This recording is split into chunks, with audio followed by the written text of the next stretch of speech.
Assalamualaikum warahmatullahi wabarakatuh. Halo semuanya. Perkenalkan, nama aku Agnia Nurrahmah dengan NIM 1323183. Di video kali ini aku akan membahas mengenai memahami isi teks, yaitu proyek mata kuliah pembelajaran media oleh Bapak Ahmad Fauzi SPD MPD. Yang pertama, kita akan membahas mengenai pengertian teks. Teks adalah kumpulan kata-kata yang tersusun dengan teratur dan digunakan untuk menyampaikan sebuah informasi. Teks sendiri biasanya bisa berbentuk lisan atau tulis. Teks dapat berupa tulisan, surat, artikel, buku, email, pesan teks, atau bahkan transkripsi pidato. Tujuan utama dari teks adalah menyampaikan informasi, gagasan, atau pesan kepada pembaca atau pendengar.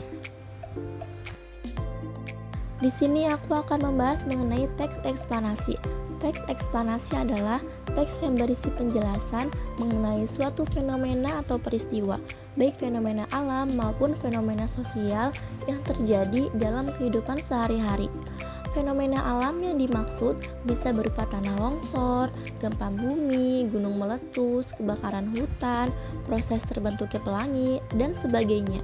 Sedangkan fenomena sosial yang dapat dijelaskan oleh teks eksplanasi antara lain aksi demonstrasi, tawuran, peperangan, dan lain-lain. Teks eksplanasi bertujuan memberikan pemahaman dan wawasan secara jelas kepada pembaca. Itulah mengapa di dalam teks eksplanasi harus memuat proses, sebab, dan akibat suatu kejadian. Ada 4 ciri-ciri teks eksplanasi, yaitu faktual, keilmuan, informatif, dan pembahasan yang bersifat umum. Yang pertama, faktual, yaitu artinya teks eksplanasi memuat informasi yang nyata dan benar adanya.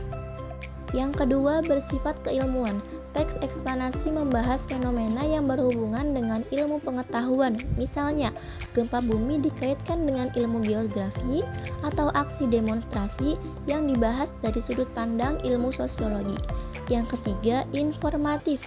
Teks eksplanasi bertujuan untuk memberikan informasi tanpa mempengaruhi pembaca. Ingat ya, teks eksplanasi hanya menjelaskan proses terjadinya suatu kejadian, bukan untuk membujuk siapapun.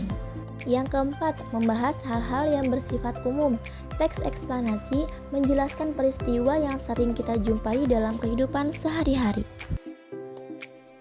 Ada 2 pola pengembangan dalam membuat teks eksplanasi. Pertama, pola pengembangan proses. Kedua, pola pengembangan sebab akibat.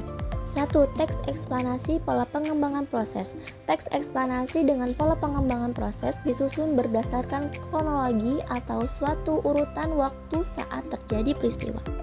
Yang kedua, teks eksplanasi pola pengembangan sebab akibat. Teks eksplanasi dengan pola pengembangan sebab akibat memposisikan sebab sebagai gagasan utama dan akibat sebagai rincian pengembangan atau sebaliknya. Kaidah kebahasaan teks eksplanasi. Kaidah kebahasaan adalah pedoman atau aturan kebahasaan untuk membuat suatu teks, seperti teks lainnya. Teks eksplanasi juga mengandung beberapa kaidah yang terdiri dari konjungsi, pronomina petunjuk, kata pasif, kata denotatif, dan yang terakhir, kata teknis. Yang pertama, konjungsi atau kata sambung. Konjungsi kausalitas ialah kata sambung yang menghubungkan 2 klausa atau lebih untuk menjelaskan sebab akibat. Konjungsi kronologis ialah kata sambung yang menghubungkan 2 klausa atau lebih untuk menjelaskan urutan waktu kejadian. Kedua, pronomina penunjuk. Pronomina penunjuk adalah kata yang digunakan untuk menggantikan penyebutan benda. Ketiga, kata pasif. Kata pasif biasanya diawali dengan imbuhan di atau ter. Yang keempat adalah kata denotatif, ialah kata yang sesuai dengan observasi berdasarkan penglihatan, penciuman, pendengaran, atau pengalaman. Yang kelima, kata teknis, ialah kata atau gabungan kata yang mengungkapkan konsep, proses, keadaan, atau sifat dalam bidang tertentu. Selanjutnya ada struktur dan cara membuat teks eksplanasi. Yang pertama ada identifikasi fenomena. Ialah gambaran awal tentang fenomena yang disampaikan. Di tahap ini kamu bisa memilih topik yang ingin dibahas.